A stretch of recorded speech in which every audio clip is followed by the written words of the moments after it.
Good day, good people. I'm Dr. Johnny Pierce. This is the Actually Well podcast. Remember, you can just call me Johnny. And today I am with Rita Lewis. Rita, and I went to the University of Michigan together, which, of course, I have a lot of pride in NCAA champions this year. And we won a national championship in college football not too long ago. So we almost got the hockey championship. Almost, we're this close. But aside from our pride in Michigan, go blue, we have been friends for quite some time. Over 20 years. The summer camps job was the one where we met at. 2006, I want to say. Yep. Yeah, Summer so Camps of Champions, actually. That was the name of it. And as a result, I was pleasantly surprised that you're still in D.C. We hadn't crossed paths in a little bit. And this is your brand new home. Yes, brand new. Been in it less than 6 months, so still figuring it all out. But yeah, been in D.C. over 16 years now. So I figured, why not get a little slice of the city? Wow. So, Rita, what do you do? So I work in healthcare quality. I work for a nonprofit that supports community health centers. So I look at how do we make sure they have sustainable funding and operations so they can care for the people who need it most. How about that? Now, how did you get into that? Oh, goodness. So I always had an interest in like public health and healthcare. So that's kind of what my degree was at Michigan. Of course, everyone's like pre-med. And I finally was like, this isn't sustainable. So how I ended up in DC was moving here for my master's in public health. I did in health policy, ended up working in measure development, but I interned at my company in grad school. So always had an interest in getting back closer to like patient care. So I pivoted a little bit, got back into working with them, looking at hypertension, cardiovascular care needs, and been there since December 2018, helping the community. So you got there just before things got spicy. Yes, things got spicy, and it was really hard because you're not only trying to care for yourself, but also like how do you care for people who are disenfranchised, people who are the frontline workers, who not only the nurses, but these are the people who are working at the food places. They're the ones cleaning the places that oftentimes were forgotten during the pandemic of the risk they incurred too. Now, my podcast has been very much focused on wellness at the start, trying to figure out how do we start with wellness rather than trying to make it the end game. Mm-hmm. In the work that you're doing, where do you see you all kind of trying to find wellness in the midst of all of this? Because when I think about public health and when I think about those systems that you're operating in, all I think about is illness. Yeah, so a lot of it comes down to provider burnout and staff burnout, and how do you prevent that? And a lot of it is paying people livable wages, because when they have money to actually take care of themselves, they're probably going to stay and not feel as burned out. So it's how do we provide the resources for sustainable funding so that you don't have administrators and providers worried about if their claim's going to be paid or how their patients are going to get the care. If they're healthy, they can better focus on their patients' needs. If they're better funded and better provided for, they can find the resources and maybe cut some corners in places to kind of push money towards patient care versus how do you keep staff who want to be here without burning out? Because providers are burning out regardless of what they're paid, but it makes it a lot harder when you're not paid enough. And, funny enough, you're hitting on something I often talk about with people around like insurance. Insurance is the one industry that somehow manages to get itself employed by us, but act as though it's the employer. Yeah. Picking and choosing what treatment is available, picking and choosing what they're willing to approve. They have to, give you the green light or the blessing to actually get the care that you might need. And hearing what you're saying about how do we on this side push through and make sure that people are getting paid, because, whether people like it or not, in the helping fields, you still have bills. Yeah. You still got bills. You got to keep lights open. You got kids, you got homes, you got things that require you to be able to pay for things. And no, you're not doing the service exclusively to get paid, but like you kind of need to get paid since you spend most of your time doing the services. Correct. No, absolutely. And it doesn't help that in, working with community health centers, a lot of our patients are cared for through either self-pay, they're uninsured, or Medicaid. Some of the hardest areas. So yes, there's government funding that subsidizes or it covers the cost of care, but it's never really enough. Yeah. When we look at like what private insurance pays versus what Medicaid or our 330 grant funding pays, it's never enough. So there have to be a lot of tough decisions. And how do you figure out providing quality care that all of our health centers are doing, but at the cost of what it takes in today's society? Okay. Now, speaking of health centers, how many do you have responsibility over? So for me at the national organization, we're a member organization. I don't necessarily have control over any, but in DC, I want to say there are at least 5 to 8 community Okay. health centers, and each of them have at least 2 or 3 sites. So we're talking about a lot of patients that are covered within Washington, DC, and actually some that are down the street from where I am right now. Wow. So there's a lot of people. And the thing is, health centers provide the same quality of care that a private practice may provide, but they're in your community by people who work from the community. And so it's a very kind of family type of oriented place. You can go there regardless of your ability to pay. So for me, like I'm looking for a new dentist. Where am I going to go? My health center down the street, because why not? It's still covered. And I'm going to just get my cleanings. Let me support a place that I know is near and dear. So for me, I support nationally some of the conversations around how can we help them transition. I won't get too wonky, but value-based care is like the big buzzword and how healthcare is covered. It's more so like do the care, we'll pay for the quality of it versus, fee for service where it's like you do a task, you get paid. You do a task, you get paid. How can we provide quality blanket payments to do all the services? And guess what? We save a little money along the way because you don't have to nickel and dime a code for every little thing. Hmm. And then that shared savings of what would have cost for all those services individually versus what we paid for to get it done, that shared savings can be split between the health center or any practice Yeah. and the payer. So there could be some real financial gains to be done, but to change that mindset is a big Oh, I'm change because sure. people have been trained for eons to do like, you do a service, you bill. So that's my kind of role. And how do we help health centers get from where we're at to a model that might provide some more financial sustainability? Nice, nice, nice. Funny enough, where I started was community mental health. Nice. And I worked at a place where I remember one time I was doing this group and clients were complaining about the cost of it. And they were like kind of looking at me funny. And I'm Mhm. like, I'm letting you know right now, I don't get paid from what you pay at the window. Like I never get paid from what you paid at the window. And if you think about what you paid at the window, and if I got paid that way, I wouldn't be able to live. Yeah. Like you are getting highly subsidized, treatment here, and that was the plan. That's why these places exist. And when you start off in that area, you kind of get to see a diversity of clients because you are going to get the underserved. You are going to get those who maybe wouldn't be able to get the services anywhere else. Mm-hmm. And it was a great starting point for my career. And I'm wondering, with you mentioned getting your dental care taken care of, the array of services at the centers that you're working through, like how do people find out what's offered at what place? Oh goodness. I mean, you can check out the website, but then you have to think about like what do people know about looking things up. A lot of times, because it's community based, it's word of mouth. It's like, oh, I went here and they helped me out. You should go.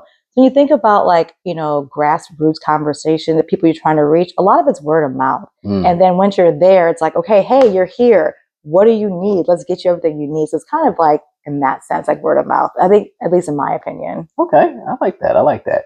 Now, I mentioned this to you before we started recording. I asked everybody that I Oh interview, gosh. yes, about their own wellness journey Hmm. and whatever you feel comfortable sharing, Yeah. because everybody's comfortable sharing whatever they're comfortable sharing. But what, if anything, would you share about your own wellness journey? Goodness, it's like the past few years, I've really tried to live by the motto, be kind to your future self. And also saying rest is productive. I don't Yes, always follow that one, but we're working on it. we're working on it. We're working on it. Work in progress. So I think like I've always been someone who's like been trying to like work out with my friends, eat healthy ish, enjoy life a little bit, travel. But at some point, like age and life, like all kind of catch up to you. And so in the past few years, I know at least it like started like 2022, I was just like, I'm really feeling burned out. Mm. And so it was just, how do I take a step back and really try to figure out what I need to like rest. Yeah. And so I started doing what I call plans free weekends, Ooh. where once a month from Friday evening to Sunday evening, I commit to nothing. Nothing's on the agenda. I could sleep all weekend and lay on the couch and just bed rot. This is a nice couch. It is so comfortable. I could just go out with friends all weekend. But if something falls in that weekend, I don't commit to being there. Because for me, it's like out of all the days, I can give myself 48 hours just to myself. Yeah. So I probably haven't done as great of a job because there's boxes and stuff everywhere to get done and there's things to hang and all of that. But I do try to at least find a little sliver of the weekend. I think also for me, like obviously therapy has been like a huge part of that, and just how do I find healthy outlets, not only with the professional, but also with my friends too. Like community is still important. So making sure I keep that community. Like I was telling you, like there's so many folks who went to college with who live out here. And when I moved, I had to kind of force myself to make new friends. I was like, I can't move here. We went with friends from college, hang out with the same people, and then never make new friends. So broaden your horizons. I know. Although I've kind of merged a bunch of friends groups. That's the way you're supposed to do it. So it's called a village for a reason. I'll take it.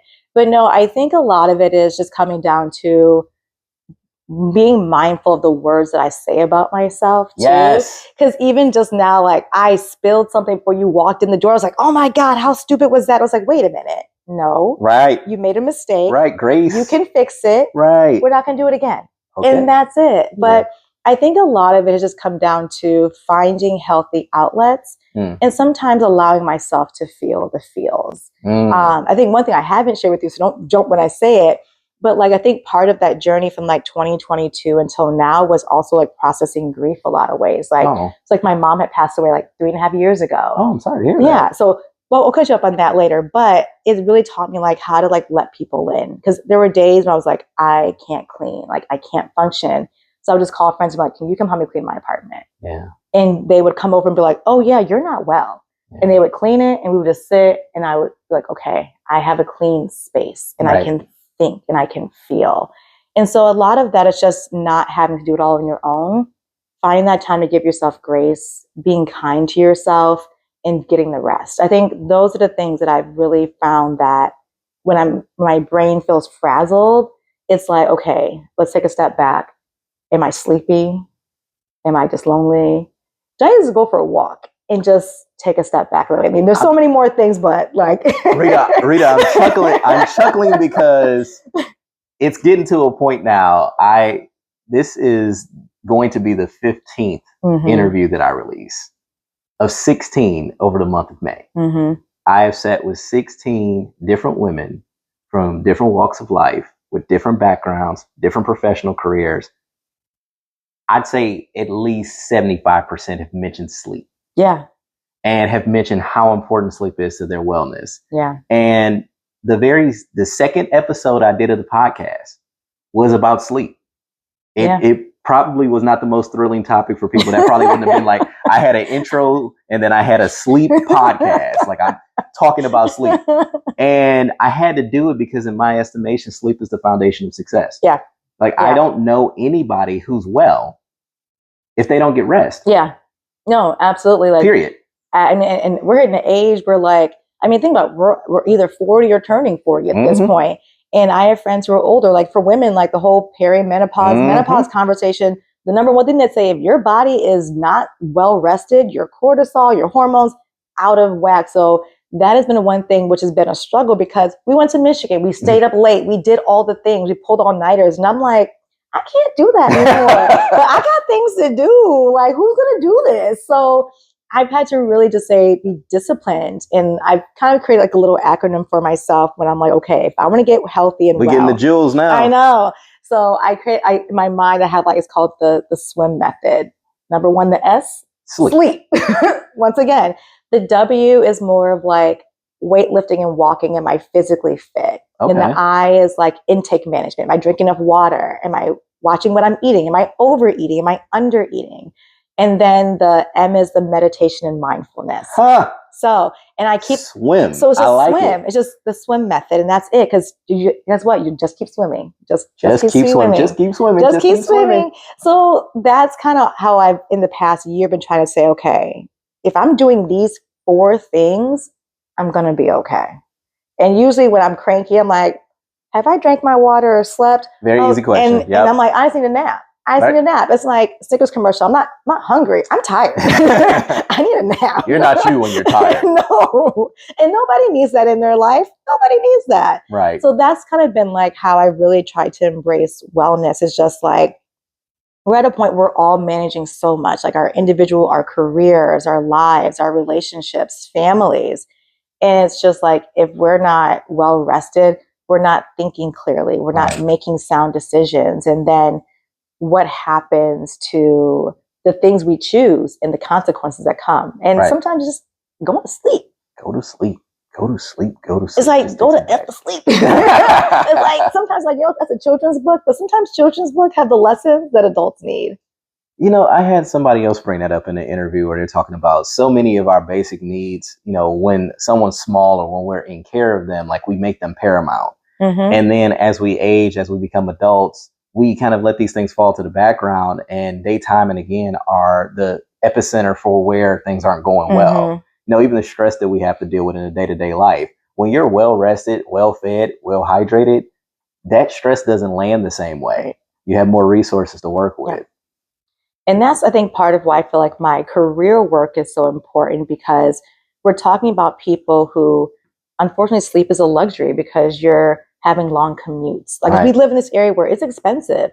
You could literally travel an hour and only go 5 miles because of traffic. It's a thing. So it's like sleep can be a luxury based on the responsibilities you have, the type of work you have, the type of family dynamic you have.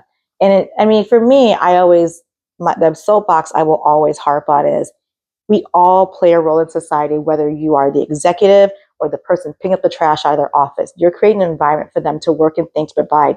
We're all intertwined, right? But there's no reason why people should not be able to live a life with dignity based on the work that they do. And that's a soapbox I will always stand on that soapbox, because it's like, why? Like, everyone plays a role in society, right? Everyone plays a role, whether you realize it or not. And no one's life should be relegated to poor living conditions. Like, that should not be normal. And we've normalized it in a country that has way too much money. Yeah, we definitely normalized that. And of course, some decision makers in this area are complicating it even for the people who have some money. Remember, decision makers that people sent here. They ain't from here.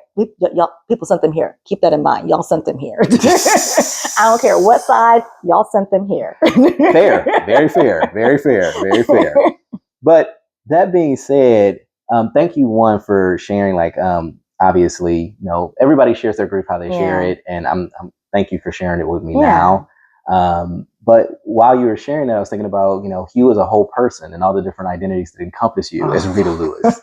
So is there any that you haven't touched on that you'd want to open up or share any more about? Ooh. Yeah, I think one of my favorite ones is being an aunt. Oh, really? I have 5 nieces. Wow. And they're literally, I think, range from 14, almost 15 to, I think, a newborn. Oh, wow. And so my 14-year-old niece, what I really enjoy is she has been spending her summers with me for a couple of weeks every summer. That's awesome. So actually part of me trying to hurry up and get things together is that she's coming to stay with me for a week and a half in end of June.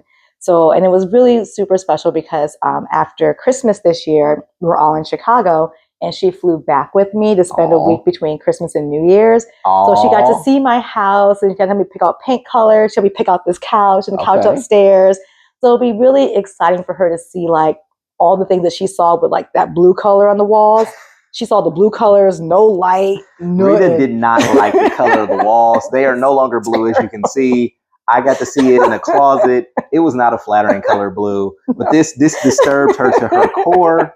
And she walked into the home when she was deciding whether she wanted to get it, and all she kept telling herself was, "Paint can happen."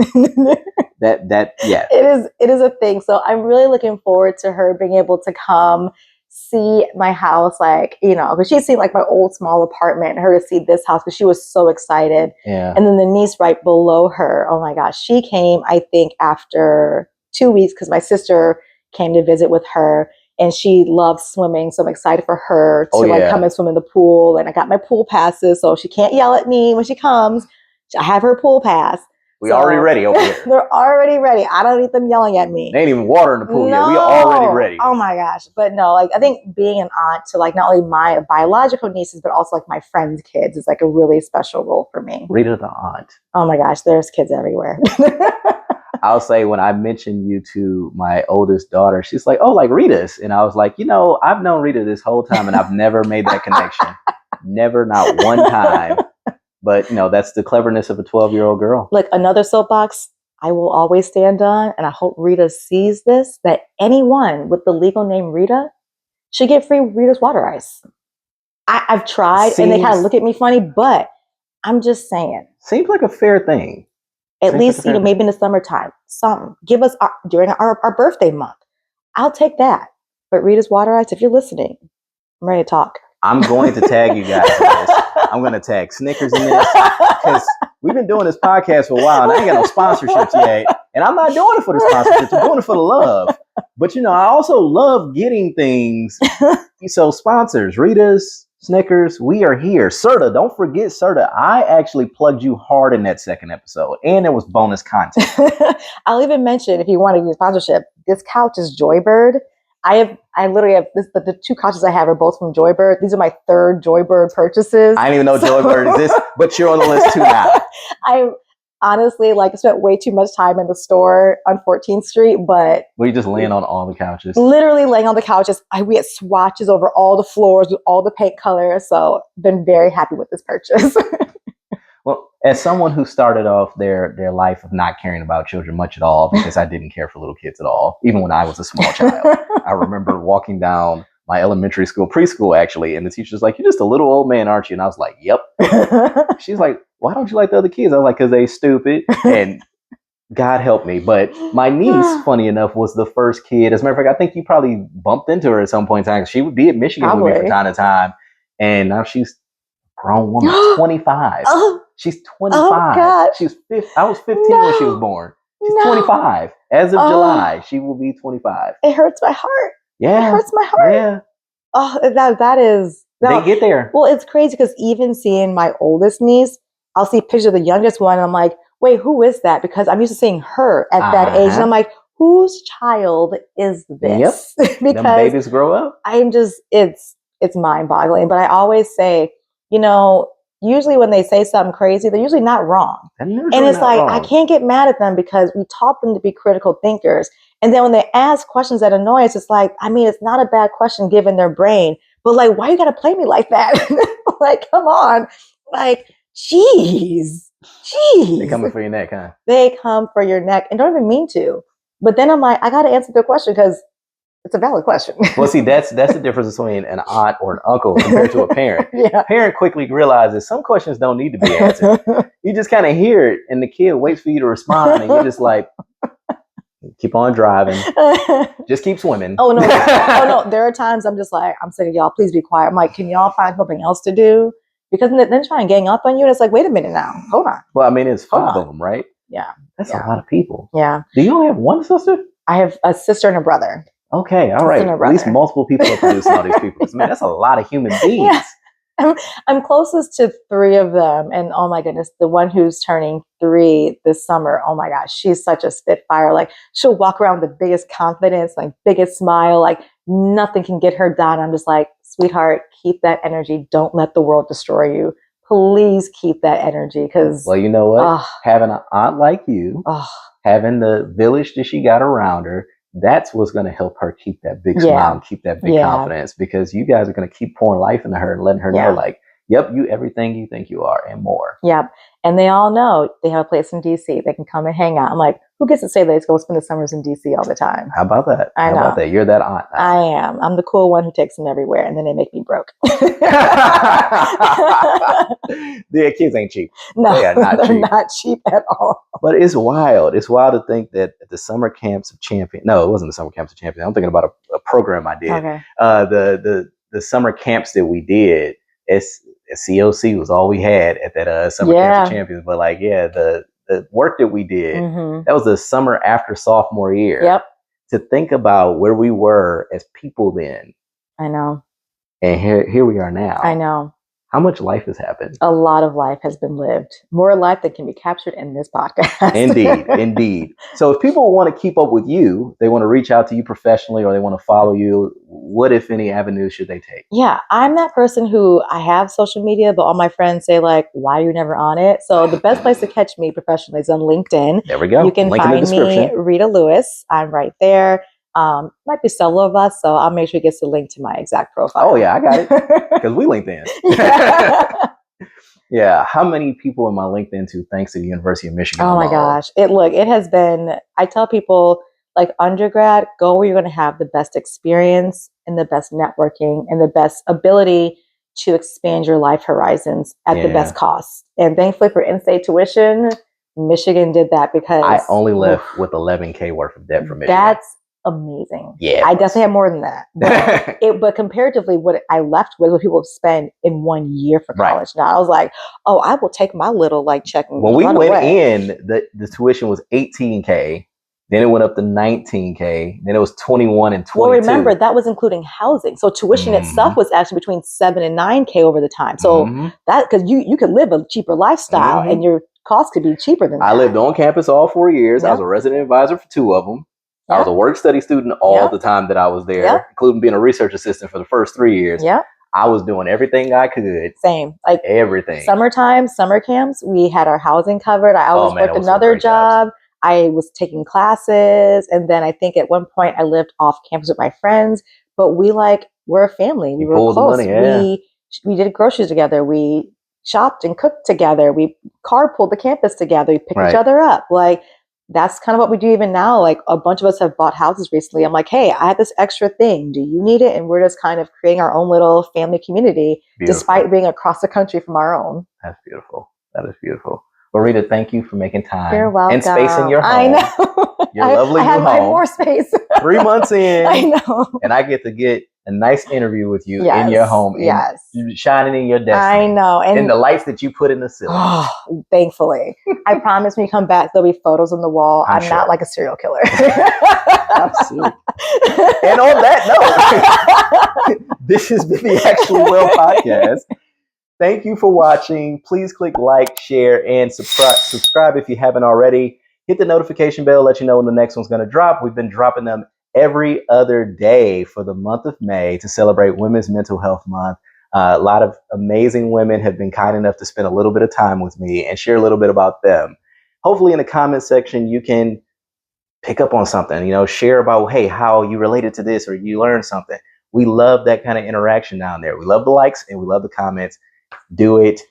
Be well. Then we walk off.